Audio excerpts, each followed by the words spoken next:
स्वातंत्र्य दिन सर्वांना हार्दिक शुभेच्छा.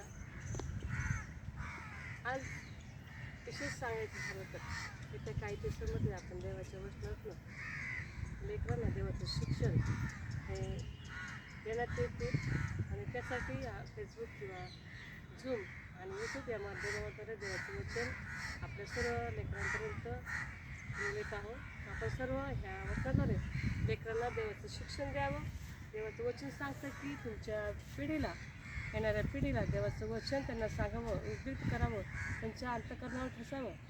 यासाठी तुम्ही सर्वजण देवाच्या वचनाद्वारे लेकरांच्या देवाच्या वचनात वाढ करावी आणि येत्या काही दिवसामध्ये तुम्ही सर्वजण ह्या बदलत्या युगामध्ये देवाचं वचन लेकराच्या अंतःकरणात पूर्णरित्या ठसलं जावं यासाठी विशेष करून तुम्ही लक्ष द्या. आणि देवाचं वचन हे त्याच्या गौरवासाठी लेकराच्या अंतःकरणात ठसवावं यासाठी आपण सर्वजण प्रयत्न करू आणि देवासाठी एक सुंदर योद्धे, सुंदर सैनिक तयार करण्याचं देवाने आपल्याला हे काम दिलं आहे आणि त्यासाठी आपण सर्वजण प्रयत्नात राहू. विशेष प्रकारचं लेकरांना ज्ञान, शिक्षण, बोध, नीती शिक्षण, देवाचं आज्ञा त्यांच्यापर्यंत घेण्यासाठी आपण सर्व प्रार्थना करावी.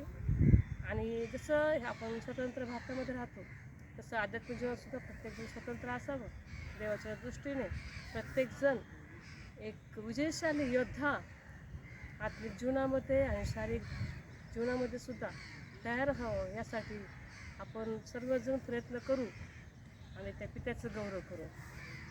पुन्हा एकदा 78वा भारतीय स्वातंत्र्य दिन तुम्हा सर्वांना शुभेच्छा जावो हीच ईश्वरचरणी प्रार्थना.